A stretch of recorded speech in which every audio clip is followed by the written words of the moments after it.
What up, y'all? It's your boy Juggalo972 back here, and welcome to Ask Juggalo972 Part 4. I am sorry about that little typo that I did whenever I did my little hype video, if you will, or promotional video. But yeah, it was just it was a long day at work though, and I finally had an opportunity to try to answer some of your questions as well too that I can put on this video. So without further ado, let's get to it. The first question comes from Becca Bigby, and she asks, "How old were you when you started listening to ICP?" I think I answered this question maybe a couple videos ago, or maybe just on a couple of threads. I started back in 1995 when I first heard ICP. When I heard ICP, I first heard them on a video on a little demo tape when ICP was here in the DFW area. My big brother at the time, he actually got one of those sampler tapes, and I believe, don't quote me on this though, but I believe on that sampler, Wagon Wagon was on that on the little tape as well too. And let's see, not long after that though, in '97, whenever Great Milenko hit, and then all that stuff happened on MTV, that was my next exposure to him as well too. And I really started, getting into him.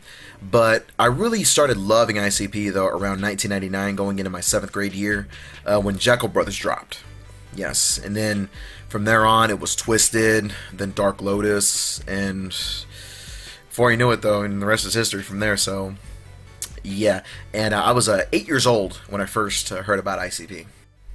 The next question comes from Brittany Parker, and she asks, "What is your favorite thing about being a heel?" Okay, I actually wrote down a couple of bullet points for this though. So, all right, as everybody knows, I'm actually an independent pro wrestler here in the state of Texas. Of course, all over the United States, or everywhere, every chance that I go, any booking I can take. I've been doing this for 9 years actually, and my favorite part about being a heel is mainly because you get so much creative freedom of just being able to work. You've got so many different responsibilities, but at the same time though, you've got just as many responsibilities as the face does too. Now, when you watch a wrestling show, one of the reasons that the heel always seems to garner so much creative freedom is because that it's very, very, very easy to set people off. Let's see. There's also an art, to working as being the bad guy. And when you're the bad guy, though, there's an old saying that, the bad guys have the most fun. Plus, you're an antagonist, and you're an antagonist for a reason. You're the opposite of the face, and one of the reasons why you're the opposite is because you have one thing that you want to be, or one thing that you want to accomplish. And that accomplishment could either be you want to be the world champion, you want to start a movement, or, if you're looking to overthrow the establishment, because there's always that one person who would try to overthrow the establishment or who was anti-establishment. And I think the greatest one that we all knew was Stone Cold Steve Austin. And originally he was a heel. And lo and behold, he got over with the fans and became the hottest thing in pro wrestling after he beat Shawn Michaels. Or, correction, even before that. Put him with Bret Hart, and that's what you have. You had a double switch. You had the good guy becoming the bad guy, and the bad guy becoming the good guy. A bad guy has got to believe that whatever he or she is doing is the right thing, no matter how screwed up their logic may be. That's something said by Mick Foley. Juggalo972 asks, "If you do another best of, could you do A and B?" Alright, I can't really say that I'm the biggest fan of the Axe Murder Boys, okay? Mainly, I would not be doing a best of Axe Murder Boys, though, for a few reasons. One has to be the fact that if it's something that I really like, though, then I'll put it together. Second of all, when I put together a best of collection, though, I like to treat it as something that I would actually buy in the stores as well, too, or buy digitally as well. I like to think of it as something that I would love to hear, not to mention have a great knowledge of some of their best tracks, their most popular ones as well too. Their most popular, my favorites, and if I would buy it though. It's just as simple as that though. Those are the 3 things that I look for when I create a best of playlist as well too, or a collection, whatever you want to call it. With Axe Murder Boys, I can't really say that I'm the biggest fan of them though. I don't know nearly enough of them, and I don't know enough about them. And quite frankly though, if my heart's not into it though, then I won't do anybody justice by doing something half-assed. So, but I will say this though, if you know so much about them, if you have a collection, I would love to see you do one as well too. That's my challenge to you. And the final question comes to Mr.2244. Wow, how did I ever miss this gem? Hey, what do you think of the Green Book? I actually didn't like it that much, but I've never actually owned it. Okay, a Twisted collection. I love a Twisted collection.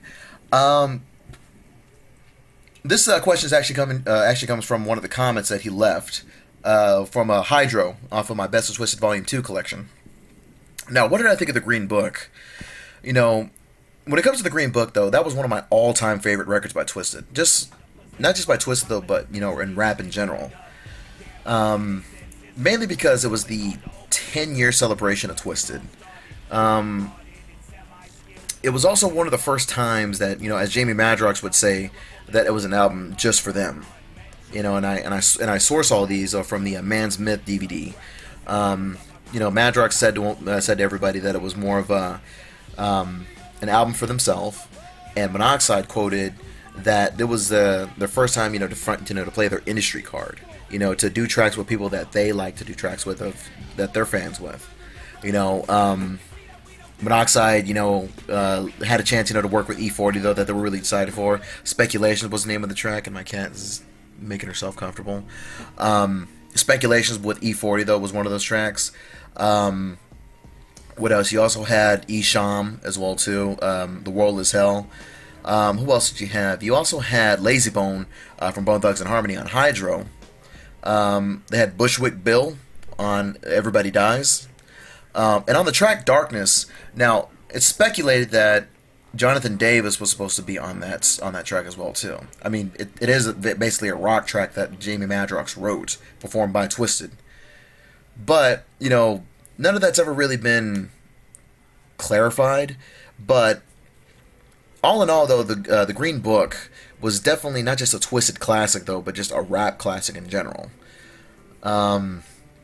You know, just if you sit down and if you listen to it a lot more, though, there's a lot of Magic Ninja records before it became Magic Ninja Entertainment engulfed in the Green Book. Because in 2003, though, Twisted was actually looking to break away, but unfortunately for them and Tom Dub, nothing ever really hashed out officially. So, and a little bit of drama, you know, kind of went through, and then eventually we got Dark Lotus Black Rain because of that. So, yeah. If I were you, though, I'd give Green Book a second chance. If you ever get a chance to actually own it digitally, or buy the hard copy, though. The hard copy is amazing. It's just nice to have, though. You know, just the stories behind a little bit of, you know, some of the songs as well, too. Not to mention just a little bit of in-depth detail of Jamie Madrox and Monoxide. So, yeah. I highly recommend just give the Green Book a second chance, though. I'm pretty sure you'll probably have a second opinion, but if I can't change your mind, then, hey, I tried, though, but that's the beauty of opinions, am I right? And so that was it. Thank y'all for peeping in and sending in your questions to Juggalo972. I really enjoyed just doing, you know, these little segments for y'all, though. It's just fun. It's a great way for me to get to know all of y'all, and for y'all to get to know me as well, too. I do have one question for y'all, though. Matter of fact, why doesn't Juggalo972 ask you a question? And my question to each and every one of y'all is, what is your New Year's resolution? Everybody has one, even if they say they don't. Everybody has a New Year's resolution. So, what is yours? And thanks for tuning in. Thanks for tuning in. If you ever get a chance to, please check out Juggalo972 plays as well too. I just finished a playthrough of Chrono Trigger from the Super Nintendo. I'm looking to start to do more PC playthroughs as well too. Just looking to try to grow and support, though, Juggalo972 and Juggalo972 plays as two separate entities, but one and the same at the same time.